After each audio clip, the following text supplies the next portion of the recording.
Structure of bacterial cell, जिसमें हमने पढ़ा कि कौन कौन से लेयर्स होते हैं सेल के बाहर और उसके बैक्टीरियल सेल के अंदर कौन कौन से कोशिकांग होते हैं, क्या स्ट्रक्चर होता है।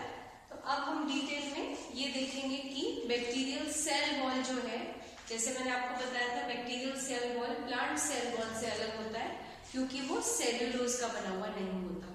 सेल्यूलोज का नहीं होता तो उसमें पेप्टिडोग्लाइकन्स का बना होता है, N acetyl muramic acid and L acetyl glucose amine का बना होता है और कुछ लिपोपॉलीसैकेराइड्स भी होते हैं। तो इस तरह का टेकोइक एसिड भी होता है, एक सब्सटेंस है टेकोइक एसिड, ये भी होता है और लिपिड्स भी होता है।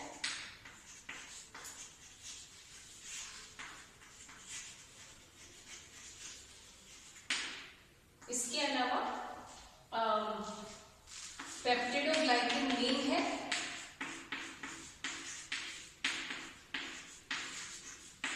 और N acetyl muramic acid N acetyl glucose amine ये भी होते हैं। तो इस तरह से bacterial cell wall plant cell wall से अलग है। अब जिस तरह से इनका सेल वॉल है उस बेसिस पे बैक्टीरिया को दो ग्रुप्स में डिवाइड किया हुआ है, gram positive and gram negative. उसके बारे में बात करते हैं।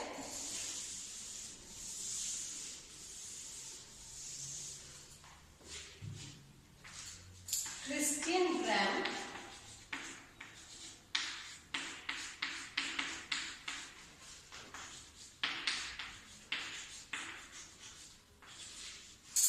ने ग्राम स्टेनिंग टेक्निक बनाई।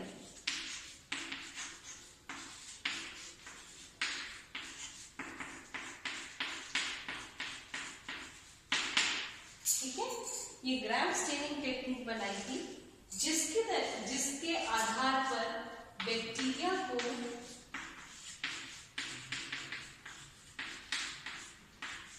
दो ग्रुप्स में वर्गीकृत कर सकते हैं। बैक्टीरिया में भी classified into two groups, gram positive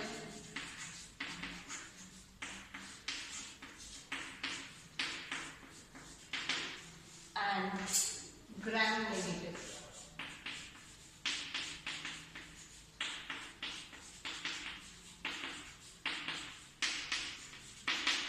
और इस ग्राम स्टेनिंग या ग्राम पॉजिटिव ग्राम नेगेटिव में विभाजित जो हुए बैक्टीरिया, उसका आधार क्या है, बेसिस क्या है उसका, केमिकल कॉम्पोजिशन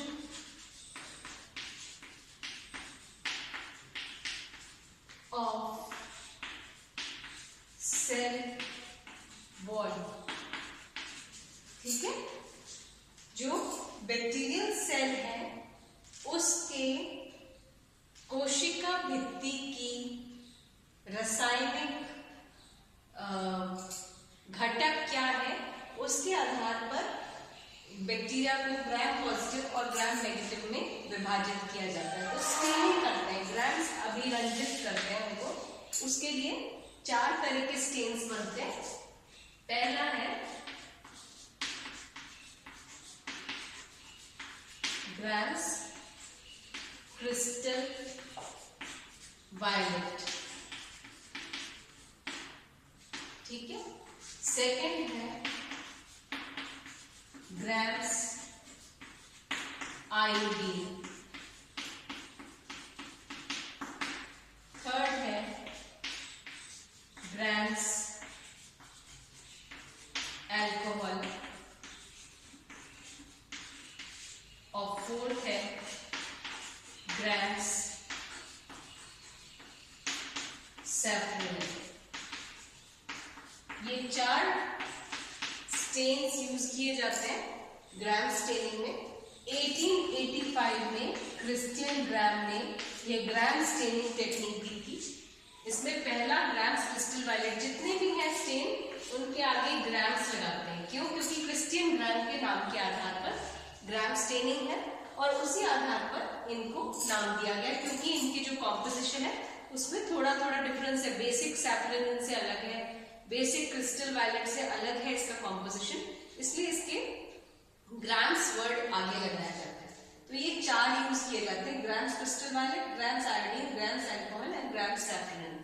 दोनों शुरू में हमें मान लीजिए एक सैंपल दिया हुआ है बैक्टीरिया का, उसमें हमें मालूम नहीं है कि वो ग्राम पॉजिटिव है या ग्राम नेगेटिव है, तब हम क्या स्टेप्स फॉलो करते हैं। सबसे पहले एक स्लाइड लेते हैं, ग्लास स्लाइड लेते हैं। ग्लास स्लाइड पर जो बैक्टीरियल सॉल्यूशन है, मान लीजिए दही है, तो दही में एक तो मलाई वाला गाढ़ा भाग होता है और एक पानी जैसा मिल्की कलर का एक सब्सटेंस होता है। तो वो जो मिल्की लिक्विड है दही का, वो हम इनोक्यूलेटिंग लूप से उठाते हैं। इनोक्यूलेटिंग लूप एक ऐसा स्ट्रक्चर है, इसके यहाँ पे प्लास्टिक का ये वुडन हैंडल होता है, फिर ये मेटल का वायर होता है और वही मेटल वायर लूप के फॉर्म में, ये मेटल वायर है, ये लूप है, ये भी मेटल का ही है, मतलब इसी मेटल को घुमा के गोलाकार बना दिया। और ये जो हैंडल है ये या तो लकड़ी का होता है या प्लास्टिक का होता है, तो इसको हम बोलते हैं इनोक्यूलेटिंग लूप। तो ये एक इंस्ट्रूमेंट है जो हम काम में लेते हैं। अब जैसे मान लीजिए टेस्ट ट्यूब है, टेस्ट ट्यूब में हमने दही या कोई भी लिक्विड सॉल्यूशन ले रखा है जिसके अंदर बैक्टीरिया है, तो हम इसको डिप करेंगे उसमें, तो इस लूप में पतली फिल्म आ जाएगी बैक्टीरिया, जैसे डिप करते हैं। अब इतना लूप फुल में हजारों लाखों बैक्टीरिया हैं, हमें दिखाई तो नहीं दे रहे लेकिन होते हैं, तो इतना ही लूप फुल इनफ होता है। तो एक लूप डिप किया और उसको ग्लास साइड पे टच किया, तो एक इस तरह से ड्रॉप बन गया, उस ड्रॉप को लूप से ही इस तरह से फैला दिया, एक सिक्के के आकार में थिन फिल्म बना ली, थिन फिल्म बना ली बैक्टीरिया। ठीक है, अब इसको हम पहले हल्का सा सूखने देते हैं, एयर ड्राई होने देते हैं। ठीक है, एयर ड्राई होने देते हैं। ठीक है, एयर ड्राई होने के बाद इसको हम हल्का सा एक फ्लेम के ऊपर से घुमा देते हैं, जिससे कि लग जाए कि ये ड्राई हो गया है। अब हमें मालूम नहीं है शुरू में कि वो ग्राम पॉजिटिव है या ग्राम नेगेटिव है, तो आगे के स्टेप्स हम उस हिसाब से फॉलो करेंगे कि क्या ये ग्राम पॉजिटिव है या ग्राम नेगेटिव है। तो सबसे पहले हमने थिन फिल्म बना के उसको एयर ड्राई कर लिया। अब नेक्स्ट स्टेप हमें क्या करना है,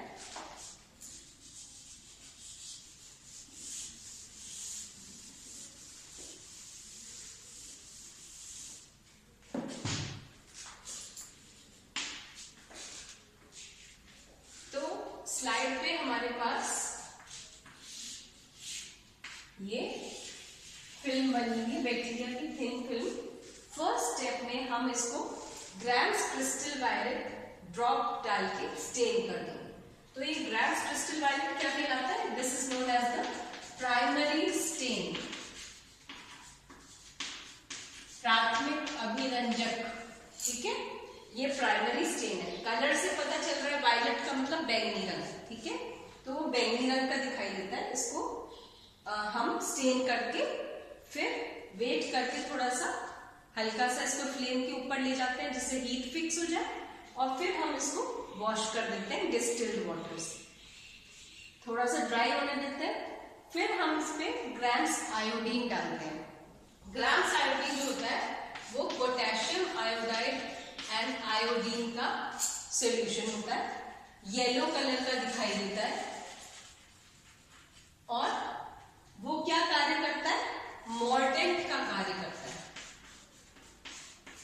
अभी मॉर्डेंट क्या चीज है, मॉर्डेंट क्या होता है, जैसे एग्जांपल आप लोगों को देती हूँ कि जब हम जहां टाई एंड डाई का काम होता है, जैसे बंधेज का काम होता है, जहाँ साड़ियाँ या चुन्नी या साफे कलर किए जाते हैं, वहां जाते हैं तो हम देखते हैं कि कुछ कलर्स ऐसे होते हैं जो वो हमें शॉप वाला कहता है कि इसको आप पहले कलर नहीं निकले जिससे आप इसको नमक के पानी में भिगो के उसके बाद इसको वॉश करना, या फिटकरी के पानी में डाल के रखना फिर वॉश करना, जिससे कि कलर पक्का हो जाए, है ना। तो पहला स्टेन क्या था, प्राइमरी स्टेन, जिस कलर का वो आपका कपड़ा है। और एलम जो एलम होता है फिटकरी, या सॉल्ट है, कॉमन सॉल्ट है, वो मॉर्डेंट का कार्य करता है, मतलब उस पहले वाले कलर को फिक्स कर देता है। तो मॉर्डेंट का कार्य ये होता है। तो इसी तरह से जो क्रिस्टल वायलेट कलर है उसको फिक्स करने के लिए पोटेशियम आयोडाइड प्लस आयोडीन जो है वो मॉर्डेंट का कार्य करता है, तो वो कलर फिक्स हो जाता है।